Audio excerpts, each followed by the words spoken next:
sa sobrang kaseksihan ng suot ni Kimi. Paolo, agad-agad nga bang binigyan ng jacket ang dalaga?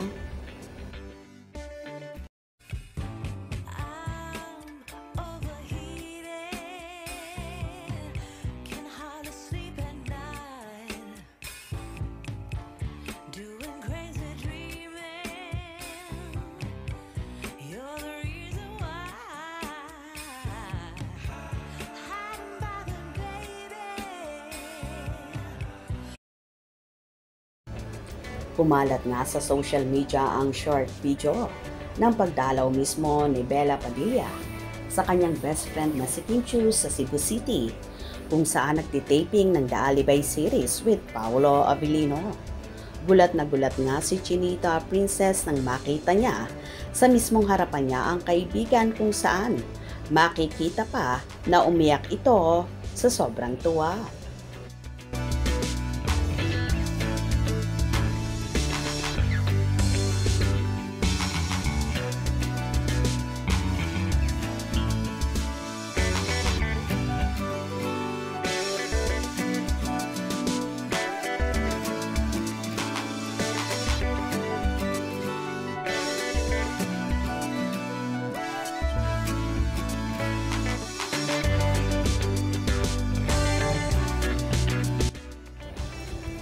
Alam naman natin lahat na may pinagdaraanan ang dalaga.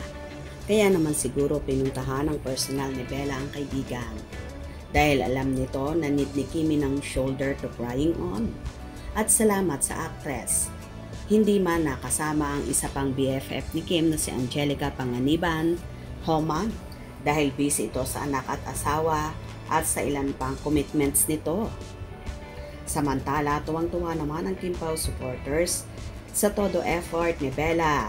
Makita lang ang kaibigan at madamayan sa pinagdaraanan nito. San kaya pwedeng humanap ng ganyan na kaibigan? What you see is what you get. Talagang kalahating puso silang dalawa. All out si Bella at Kimi. Kasama nila dyan sa isip nila si Angelica. Dahil iisa lang ang puso nilang tatlo. Nowadays, it's hard to find true friends. But it seems like you've got a good one. Mamsi Bells, thanks for sharing the love. Kay Paolo yata tong jacket, ang laki sa kanya. Nakakahaping tingnan. Pinasuot sa kanya kasi ang sexy ng suot ni Kimi. Please, I rebuke the MSC spirit from you. Be the friend who wish good and happiness for Kimi. Wow, nakakaiyak naman. Love you, Kimi. God bless you both, Bella and Kimi. Sino pong photographer? Always BFF. True friendship. Yan ang tunay na BFF. Talo pa ang tunay na kapatid. Ka-sweet nila. Siguro si Paolo ang tinatawagan kaya nalaman ang location ni Kim. Kasi ba't nagulat si Kim?